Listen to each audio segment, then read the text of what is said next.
বিস্তীর্ণ চক্রে ঘুরে বারবার বাজ পাখি তার মালিকের কথা শুনে না আর।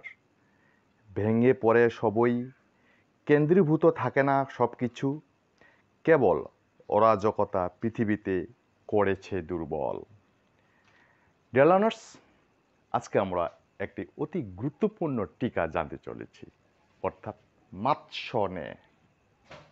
মাৎস্যনে, মাৎস্য অর্থ মাছ, নে বলতে মতো, মাৎস্যনে মাছের মতো, যার ইংলিশে বলতে পারি আমরা ল অব দ্য ফিশেস বা fish, law of the fish, মাছের আইন। মাছের জগতে মাছের আইনটা বলতে বুঝি আমরা ওদের একটাই আইন, সেই আইনটা হচ্ছে বড় মাছ সর্বদা ছোট মাছদের, অর্থাৎ শক্তিশালী মাছেরা দুর্বল মাছদের খেয়ে ফেলে, গিলে ফেলে। সেখানে কোনো আইনের অনুশাসন নেই, একমাত্র আইন শক্তিশালী মাছেরা বড় মাছেরা ছোট মাছদের গিলে খাবে। এটা আমরা মৎস্য ভুবনে পাইলাম। কিন্তু মানব ভুবনে, মানব জগতে, মানব সভ্যতার মাঝে সেটা হতে পারে কোনো রাষ্ট্র, হতে পারে কোনো গোষ্ঠী, হতে পারে কোনো সমাজ, এমনকি হতে পারে একটি পরিবার, যেখানে আইনের কোনো অনুশাসন থাকে না, যেখানে নির্দিষ্ট কোনো যোগ্য কোনো নেতৃত্ব থাকে না, তখন সেই সমাজ, সেই রাষ্ট্র, সেই গোষ্ঠী, সেই পরিবারের মধ্যে নেমে আসে অরাজকতা, বিশৃঙ্খলতা, নৈরাজ্য, খুন খারাপি, রাজাহানি, লুটপাট। এই অবস্থাকে আমরা বলবো মাৎস্যনে বা ল অফ ফিশেস, যাকে আমরা ইংরেজিতে বলতে পারি অ্যানার্কি, অরাজকতা, ডিসঅর্ডার। অর্ডার বলতে আইন শৃঙ্খলা, ডিসঅর্ডার আইন শৃঙ্খলা বিহীন, যেখানে কোনো আইন শৃঙ্খলা নেই, বিশৃঙ্খলা। ডিসঅর্গানাইজেশন, অর্গানাইজ সংগঠিত করা, অর্গানাইজেশন, ডিসঅর্গানাইজেশন বলতে সংগঠিত না করা, ভেঙে পড়া, অর্থাৎ বিশৃঙ্খলা। ললেসনেস, আইনহীনতা, অর্থাৎ আইনের অনুশাসন না থাকা। এইরকম একটি অবস্থার মধ্যটাকেই বলবো আমরা মাৎস্যনে, অরাজকতা। যখন মানুষের মধ্যে কোনো আইনের শাসন থাকবে না, কোনো নৈতিকতার শাসন থাকবে না, কোনো ধর্মীয় শাসন থাকবে না, কোনো মানবতার শাসন থাকবে না, শুধু সেখানে চলবে নৈরাজ্য, অরাজকতা, লুটপাট, খুন খারাপি, মারামারি, সংঘর্ষ। মূলত আমাদের মাঝখানে এই অরাজকতা কয়েকটি কারণে হয়ে থাকে। সেটা কি কি? ডেকাডেন্স অফ ল অ্যান্ড অর্ডার, আইন শৃঙ্খলার অবক্ষয়। যদি মানব সভ্যতার মাঝে কোনো আইন শৃঙ্খলা না থাকে, তখন আমাদের মাঝে অরাজকতা নেমে আসে। ডেকাডেন্স অফ মোরালিটি, নৈতিকতার অবক্ষয়। ডেকাডেন্স অফ হিউম্যানিটি, মানবতার অবক্ষয়। অথবা গ্রিড ফর পাওয়ার, ক্ষমতার লোভ, ক্ষমতার লোভ লালসা, নেতৃত্বের লোভ লালসা। গ্রিড ফর মানি, অর্থের লোভ লালসা। এসব কারণেই আমাদের মানব সমাজের মাঝে অরাজকতা দেখা দিতে পারে, যদি নির্দিষ্ট কোনো শাসক না থাকে, যোগ্য কোনো শাসক, নেতৃত্ববৃন্দ অথবা পরিবারের কোনো কর্তা না থাকে, তখনই এই বিশৃঙ্খলা দেখা দেয়। মূলত এই অরাজকতা, মাৎস্যনে শব্দটি, টিকাটি বেশি ব্যবহৃত হয়েছিল আমাদের ইতিহাসে রাজা শশাঙ্কর শাসনামল থেকে শুরু করে পাল রাজবংশের যখন শাসন শুরু, শশাঙ্ক থেকে পাল রাজাদের শাসনকালের মাঝে যে অন্তর্বর্তীকালীন সময়টুকু আছে, মধ্যবর্তীকালীন সময়টুকু আছে, সেই সময়টুকুর মধ্যে চলেছিল ভীষণ রকমের অরাজকতা। সেখানে নির্দিষ্ট কোনো শাসক ছিল না। সেই সময়কাল হচ্ছে 650 হতে 750 খ্রিস্টাব্দ, 1 শতাব্দীকাল, 100 বছর। 100 বছর ধরে চলছিল অরাজকতা। এই 100 বছরের অরাজকতা মেনে নেওয়া আসলে খুবই কষ্টকর। 3-4 দিনের অরাজকতা মেনে নিতেই মানুষের হায় হায় রব উঠে যায়। সেখানে 100 বছর ধরে, ভারতবর্ষের ইতিহাসে 100 বছর ধরে অরাজকতার অবস্থান, সময়সীমা সত্যি হৃদয় বিদারক। তো রাজা শশাঙ্ক হতে পাল রাজবংশের অভ্যুদয় উত্থানের সময় 650 হতে 750, 100 বছর শতাব্দী, 100 বছর ধরে চলছিল আমাদের মাৎস্যনে অরাজকতা, অর্থাৎ অ্যানার্কি। এই অ্যানার্কি নিয়ে, অরাজকতা নিয়ে আমরা একটি সুন্দর কবিতা পড়ে নিতে পারি। উইলিয়াম বাটলার ইয়েটস, আইরিশ কবি, যিনি এই কবিতাটিকে লিখেছেন বিশেষ করে প্রথম বিশ্বযুদ্ধের পরে, যখন বিশ্ব বিশ্বের মাঝে সঠিক নেতৃত্বের অভাব ছিল। বিশ্বের মাঝে যখন মানুষ খুন খারাপি, আজাহারি, ধরপাকড়, বিভিন্ন রকম নৈরাজ্য চালিয়েছিল, লুটপাট চালিয়েছিল, সেই সময়টার মাঝে খুব একটা কষ্টময় সময় ছিল। সেই সময়টাকে ইঙ্গিত করে কবি মূলত এই কবিতাটি লিখেছেন। প্রথম বিশ্বযুদ্ধে এমনিতেই কোনো যুদ্ধ বিধ্বস্ত দেশে অর্থনৈতিক হোক, সামাজিক হোক, যে কোনো দিক দিয়ে হোক না কেন, পেরে উঠতে আমাদের অনেক সময় লাগে। যুদ্ধ হওয়ার পরে শুরু হয় দুর্ভিক্ষ, মহামারী, বিভিন্ন রকম সমস্যা, যেখানে পুরোপুরি অরাজকতা বিরাজ করে। অথবা কোনো দেশ, কোনো সমাজ, কোনো গোষ্ঠী এর মধ্যে ক্ষমতা রদবদল হলেও সেক্ষেত্রেও আমাদের অরাজকতা সৃষ্টি হয়।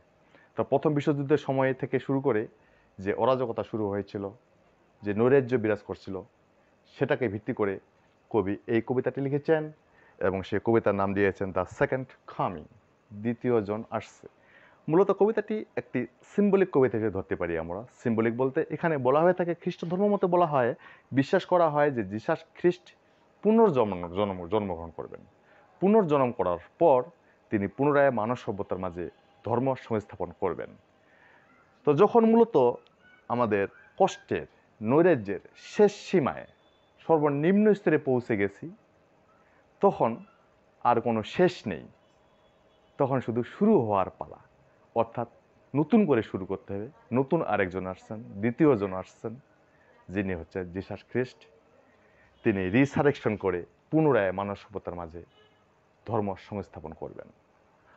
রাজনৈতিক দিক দিয়ে বিবেচনা করলে আমরা সেটাই মনে করি, একটি রাষ্ট্র, একটি জাতি, একটি গোষ্ঠী, একটি সমাজ, একটি পরিবারের মধ্যে যখন তার নেতৃত্বের পরিবর্তন ঘটে বা নেতৃত্বের অভাব হয়, তখন সেই অরাজকতার সময়টুকু পেরিয়ে দ্বিতীয় কোনো শাসক আসবেন এমন আশা করা হয়।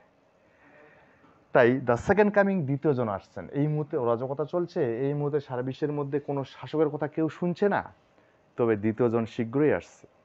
যতক্ষণ পর্যন্ত আমরা উপরে উঠতে উঠতে শেষ করতে না পারি, যদি নতুন করে শুরু করতে চাই, তখন পুনরায় আবার নিচে নেমে শুরু করতে হবে।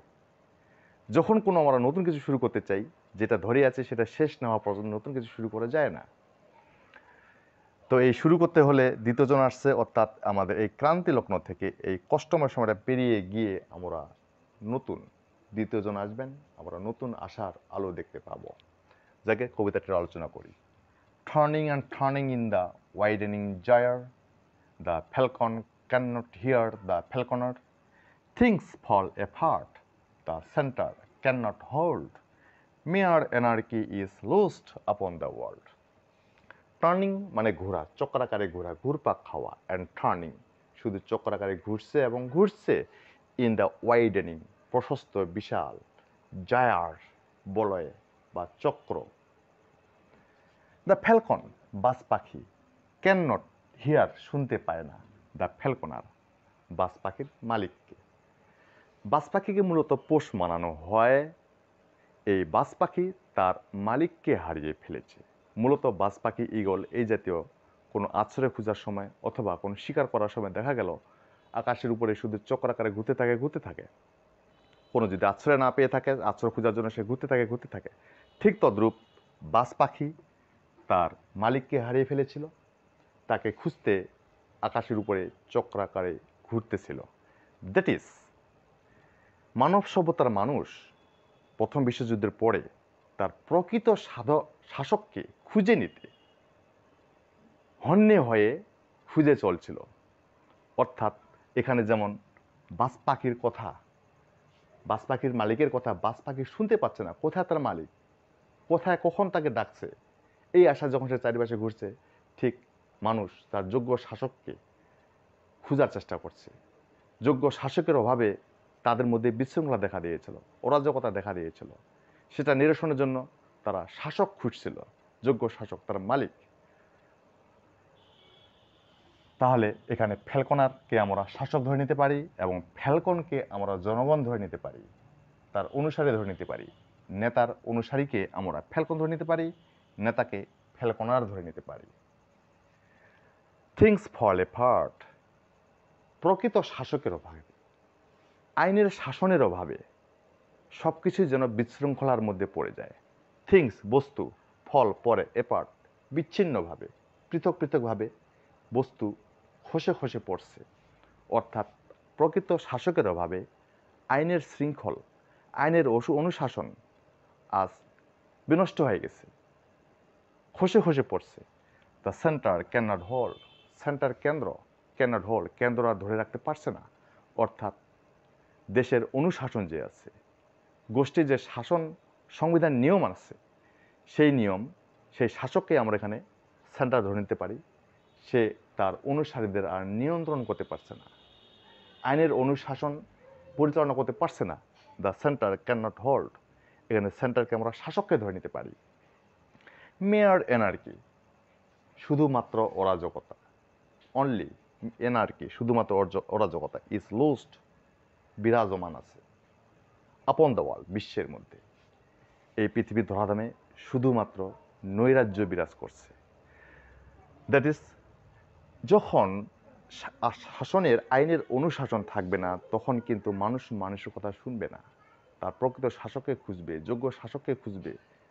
এই যোগ্য শাসকের আইনের অনুশাসন না থাকলে মানুষ তার মানবতা, তার নৈতিকতা হারিয়ে ফেলবে, শুরু হয়ে যাবে অরাজকতা। শক্তিশালীরা দুর্বলদের অত্যাচার করবে, লুটপাট করবে, হট্টগোল করবে, একটা কেওটিক পরিবেশ সৃষ্টি হবে। ঠিক কবি এই ভাবটাকেই বুঝিয়েছেন প্রথম বিশ্বযুদ্ধের পর, যে বিশ্বের মধ্যে, বিশ্ব মানবতার মধ্যে, মানুষের মাঝে যে অরাজকতা বিরাজ করছে, সেই অরাজকতার জন্য, নিরসনের জন্য একজন যোগ্য শাসকের দরকার। এই যোগ্য শাসক দ্য সেকেন্ড কামিং ইন ইয়ারসেন, এই আশা করে কবি এই কবিতাটি লিখেছেন।